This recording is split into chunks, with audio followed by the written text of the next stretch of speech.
দেশ থেকে যখন আমরা ইউরোপের দিকে তাকাই তখন কি দেখি? চকচকে রাস্তা, ইউরোর বান্ডিল আর আইফেল টাওয়ারের সামনে দাঁড়িয়ে একটা সেলফি। মনে হয় প্লেন থেকে নামলেই জীবনটা সিনেমার মতো হয়ে যাবে, তাই না? কিন্তু প্লেনের চাকা যখন ইউরোপের রানওয়ে স্পর্শ করে তখন শুরু হয় আসল সিনেমা, যে সিনেমায় কোনো গ্ল্যামার নেই।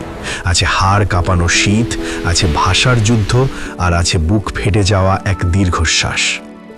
আজকের ভিডিওটি তাদের জন্য যারা ইউরোপে এসে নিজেকে বড্ড একা ভাবছেন, যারা ভাবছেন আমি কি ভুল করলাম।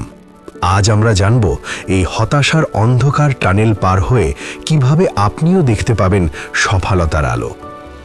ইউরোপে পা রাখার প্রথম মাস, দেশের প্রত্যেকটা জিনিসের দাম যখন আপনি ইউরোতে কনভার্ট করা শুরু করেন তখন বুকের ভেতরটা কেমন যেন করে ওঠে, তাই না? দেশে যে ছেলেটা বন্ধুদের আড্ডায় বিল দিত, আজ সে 1 ইউরোর একটা রুটি কেনার আগেও 3 বার ভাবে। বাবার জমি বিক্রি করা টাকা অথবা চড়া সুদে নেওয়া লোনের বোঝা, ঘুমানোর আগে সিলিং ফ্যানের দিকে তাকালে বা ছাদের দিকে তাকালে এই ঋণের অঙ্কটা চোখের সামনে ভাসে। আর কাজ? দেশে হয়তো আপনি গ্র্যাজুয়েট ছিলেন, ভালো একটা পজিশনে ছিলেন, কিন্তু এখানে শুরুতে জুটল কি? ডিশওয়াশিং, ক্লিনিং বা হাড় ভাঙা অড জব।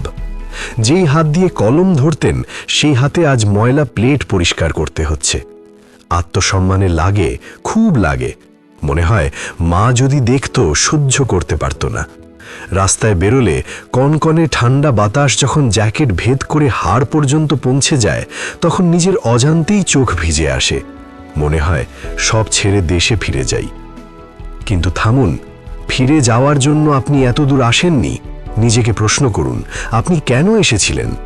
পরিবারের মুখে হাসি ফোটানোর জন্য, তাই না? শুনুন বন্ধু, ইউরোপে কোনো কাজই ছোট নয়। আজ আপনি যে প্লেটটা ধুচ্ছেন ওই প্লেট ধোয়া টাকা দিয়েই কিন্তু আগামী দিনের সফলতার ভিত্তি তৈরি হবে। যারা আজ BMW বা মার্সিডিজ নিয়ে ঘুরে বেড়াচ্ছে, খোঁজ নিয়ে দেখুন তাদের অনেকের শুরুটা হয়েছিল আপনার মতোই কোনো এক অন্ধকার কিচেনে বা কনস্ট্রাকশন সাইটে। পার্থক্য হলো তারা ওই কিচেনেই তাদের স্বপ্নকে কবর দেননি, তারা সেটাকে সিঁড়ি হিসেবে ব্যবহার করেছে। আপনার বর্তমান অবস্থা আপনার গন্তব্য নয়, এটা জার্নির একটা অংশ মাত্র। কান্না মুছে ফেলুন। আজ থেকে অভিযোগ করা বন্ধ। আজ থেকে আমরা লড়ব। কিন্তু কিভাবে? ইউরোপে সফল হতে হলে আপনাকে 3টি কাজ করতেই হবে। প্রথমত, ভাষা শিখুন। আপনি যে দেশেই থাকুন না কেন, ইটালি, ফ্রান্স বা জার্মানি, সেই দেশের ভাষাই হলো আপনার সবচেয়ে বড় অস্ত্র। ভাষা জানলে আপনি লেবার থেকে সুপারভাইজার হতে পারবেন, সুপারভাইজার থেকে ম্যানেজার। দ্বিতীয়ত, নেটওয়ার্কিং। ঘরকুনো হয়ে থাকবেন না, মানুষের সাথে মিশুন, হাসি মুখে কথা বলুন। ইউরোপের রেফারেন্স বা পরিচিতি ছাড়া ভালো কাজ পাওয়া কঠিন। আপনার পাশের মানুষটাই হয়তো আপনাকে পরবর্তী বড় সুযোগটি এনে দিতে পারে। তৃতীয়ত, সেভিংস বা সঞ্চয়।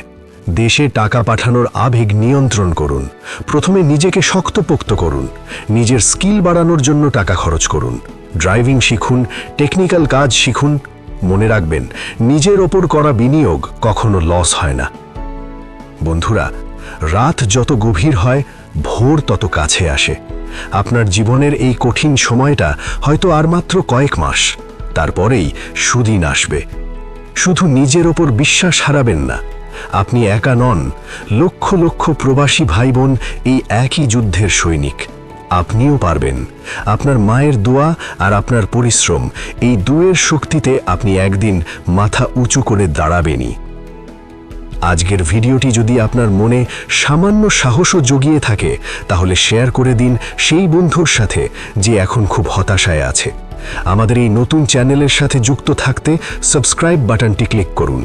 দেখা হবে বিজয়ের মঞ্চে। ভালো থাকুন, লড়তে থাকুন।